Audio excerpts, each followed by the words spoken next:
What's up, people? Welcome back to the BCMA podcast. That's the Black Clover Martial Arts podcast. It's your boy, Lucky from Lucky's Muay Thai, and this is episode number 65. It's 2023, and it's already a weird start. We've had a couple of losses in MMA. We've had some tragedy. We had a Stockton slap fest already, which is weird. And one championship has a great card coming out, so we got that to look forward to. What the hell is 2023? We'll get into it. But first, if you like the show, keep the like, hit the subscribe button, tell a friend. Make sure you check out the shorts I've been putting up. There's a ton of technique and all that kind of thing on there. So if you want to train, there's plenty of stuff to dig into. If you want to stop by the gym, you know what to do. It's resolution time. Hit us up, www.luckysmt.com. Come on in, try out a class, see if you like it. And if you do, we'll get you on your resolute path. Whether that's losing weight, getting in shape, just you want to be in a community of cool people because we're kind of cool. Also, the professor has increased his classes for jiu-jitsu. That's right, Roberto Carrero has increased the amount of classes that he has for jiu-jitsu. So we have that available as well. Like, you really couldn't ask for more and get it at a better price. So drop us a line, www.luckysmt.com. Hit me up directly at Lucky's Muay Thai. Hit up Roberto Carrero at Carrero Martial Arts on Instagram as well, and we'll get you started. All right, this year started off with a smackfest. I'm assuming this is a, sort of downhill trickle effect from the Will Smith, Chris Rock situation. Maybe not. I could be wrong. But I'm sure you've seen it by now. Dana White and his wife, New Year's Eve, she grabbed his hand, or he grabbed her hands. She slapped at him. He slapped at her and maybe slapped at her again. Anyway, it's gross. I heard there's a lot of people saying, oh, nobody's talked about it. No, people have talked about it. Nobody's given a shit. MMA is so weird because it's very, very exciting. The act of the fights, the buildups, those things are really exciting. There is a certain amount of toxicity that is involved in combat sports that's expected. But for whatever reason, over the last 5 to 10 years, it feels almost as if whether it wants to become a mainstream sport or not, the UFC will not let go of this sort of toxicity that surrounds it. I don't know if it can. I mean, for me, it was just, let's make everything about the show versus the fight. The fight was sort of the cherry on top of the acts outside of the cage. Then it was the new fandom that kind of bugged me because since I've had tons of experience in martial arts and have been involved in it, basically in my entire life, having to have conversations with people that literally have no understanding about what's going on at all, but swear they know. This sucks. It makes it not fun. So you try to dismiss those things and just kind of play it out like, hey, we're just having a good time. But it's a little bit irksome because it's a little bit gross. And the UFC knows that they make money off of this, so they kind of feed into it a little bit or ignore it and use it for promotion later, which is also strange because right after this whole slapfest happened, the Dana White Smack League is set to have its first event.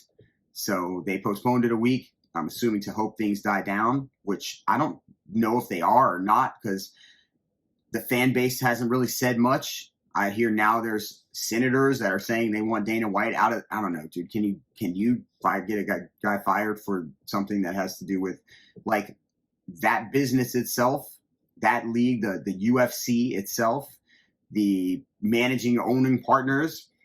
Those are the people that have to deal the discipline. And it's the fan base that kind of needs to say that shit is gross. And we've seen many other instances where things have happened and the fan base says it's gross and something's done about it. In this case, I don't know, man. It's like who's policing the police kind of thing. Dana's always the one sort of dishing out these punishments, except for USADA. But who's going to dish out the punishment to the guy that dishes out the punishment? I have to call her back. That's the lady of the house. but we're in the middle of something here. I also have to say, you know, we had a couple of losses. One was Victoria Lee from one championship. One is Stephan Bonnar from the UFC. One is a Hall of Famer. Victoria Lee was well on her way to becoming a superstar. No cause of death has been issued, I don't think, in either one. Victoria Lee's super tragedy. She's 18. She was just getting going in her life, let alone fighting, whatever, her life.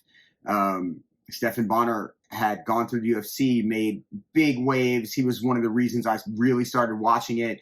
His fight with Forrest Griffin literally was one of the biggest things ever for me. And it was before people were really into it. I think it was the catalyst, if you will.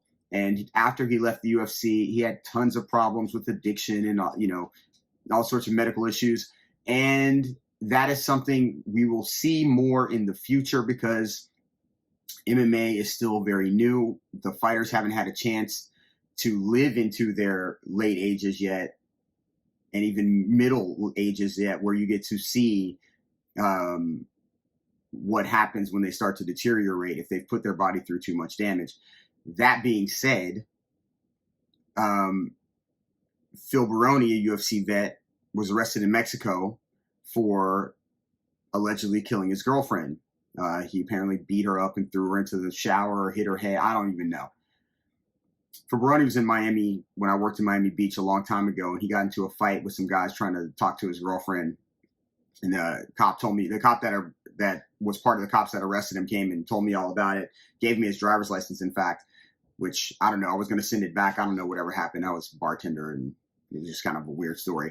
But that being said, Phil Baroni may have been suffering from some sort of CTE, not as an excuse, but just a warning to those of you out there that are into martial arts, into mixed martial arts, or into combat sports, and you like to practice it, and you potentially want to become a fighter or are already a fighter. Choose wisely your path. Legacy is great.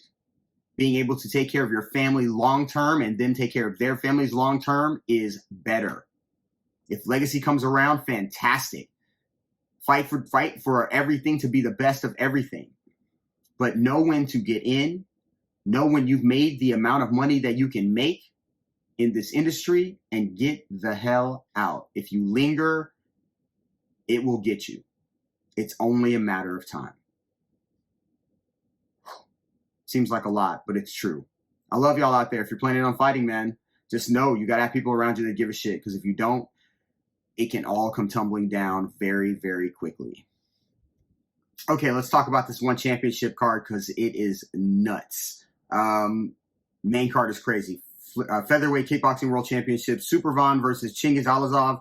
This is going to be a crazy fight. Super Luck is fighting for the Flyweight Kickboxing World Championship against Daniel Puertas. And for you jiu-jitsu heads out there, Mikey Musumeci versus Gantemir Buyadarin. He's from Mongolia. I think I got it right, but, also check this dope-ass jiu-jitsu hoodie out. It's just crazy.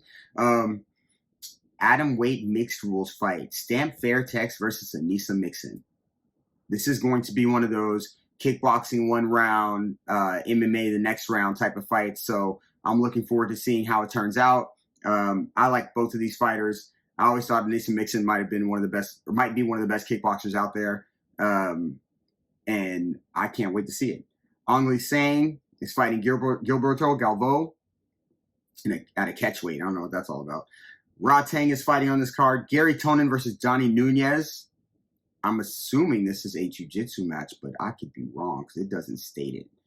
Anyway, this card is another great card, man. This is a great card. This one is One Fight Night 6. I'm assuming it's going to be pay-per-view. I don't think it's one of those ones that you watch on Prime. But I think you can even watch it on the One app. So either way, it's a great card to check out. It's coming up. It is on January 13th, and I cannot wait. You would think I was getting paid by One. I am not. They don't even know who I am, but I definitely enjoy the fights and the cards. And for me, the thing I love about One Championship right now is that I know more about their fighters in the cage than I do about their drama outside of it. So to me, I don't have to getting into, there's not all these conversations about somebody throwing a dolly through somebody's bus, or, you know, assaulting somebody at the PI, or calling somebody, you know, racially divisive names, or whatever the case may be. So for me, that's why I like it. And the fights are usually really, really good. I hope you check out the card. We'll definitely talk about it right after. So be ready for that. All right. What the hell is 2023? At this point, I think that 2023 is like anything else. It can be whatever the hell you want it to be. You have to be willing to endure whatever trials and tribulations, whatever obstacles that might be in your way. And you have to be open to the idea of the success. Do not close your doors and close your eyes and close people off. If you want to be successful in whatever it is that you're trying to do, you're going to require more than yourself. Be open to people, be friendly. The opportunities will knock, and they will not be sustained sitting there for whenever you want to grab them. If you try to base your life on a year, then you need to base it on achieving your goals, whatever they may be, by the willingness to go through whatever the storm is that you have to go through to get them. There is nothing magic. Some people every now and then get lucky, right? But the majority of those people, you didn't see the work that they put in or the things that they went through in order to get to those places, and the things they still go through regularly. So I'll just say, I wish you all luck this year. I hope that you're all blessed, and do not hesitate to just go forward and get what you want, and understand that it's not always going to go your way. But if you put forth the effort and put forth the attempts and the fortitude and wherewithal, like for real, you'll achieve more than you ever thought that you were going to achieve. So good luck out there. I love y'all. I'm out. Peace.